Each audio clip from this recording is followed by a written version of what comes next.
ইমানদার মুসলমান, আপনাদের মাঝে সুদখোরকে আপনারা সমর্থন দেন, সুদের রাজত্ব আপনারাই তো কায়েম করেন, ব্যাপারটা স্ত্রীকে নিয়ে আপনারাই তো সংসার করেন, নিজের কন্যাটাকে ব্যাপারটা বানাইয়া আপনারাই তো শিক্ষা প্রতিষ্ঠানে প্রেরণ করেন, স্ত্রীকে দিয়ে টাকা উপার্জন করাইয়া আপনারাই তো সেগুলো আবার ব্যবহার করেন।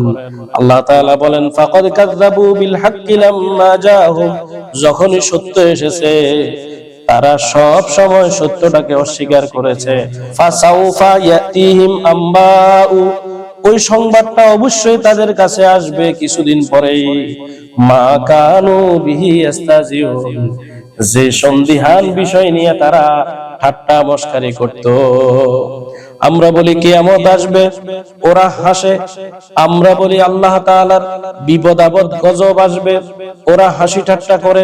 আমরা যখন কোরআনী আইনের কথা বলি, ওরা আমাদেরকে বলে মধ্যযুগীয় কায়দায় আমরা ফিরে যেতে চাই।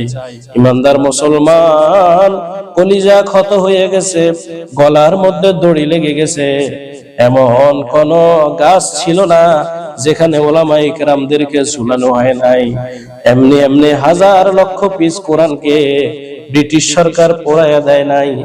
হাজার হাজার মাদ্রাসার সম্পত্তি ভারতের দানবের মতো ওরা নিজেদের আয়ত্তে নিয়া মসজিদ মাদ্রাসা গুলার হাতে ভিক্ষার ঝুলি দিয়া হাসি তামাশার পাত্র বানাইয়া কোরআনের এই বাগান গুলাকে মানুষের ধারে ধারে ফিরাইতেছে।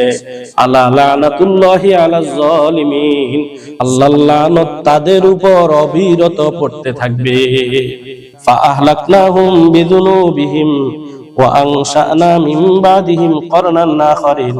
ফা আহলাকনাহুম বিযুনুবিহিম, আল্লাহ তাআলা তাদের পাপের কারণে তাদেরকেও ধ্বংস করে দিয়েছে। যৌনতাকে যারা রাষ্ট্রীয়ভাবে সংবিধানের মধ্যে এনে আইন আকারে বৈধ দিতে চায়, তারাও নিজেদের পাপের কারণে ধ্বংস হয়ে যাবে। অচিরেই দেখবেন হাজারো লক্ষ কোটি বাঙালি এইডস এর জীবাণুতে আক্রান্ত হবে। 10 বছর পরে ভ্যাকসিন খুঁজে নাহি পাওয়া যাবে।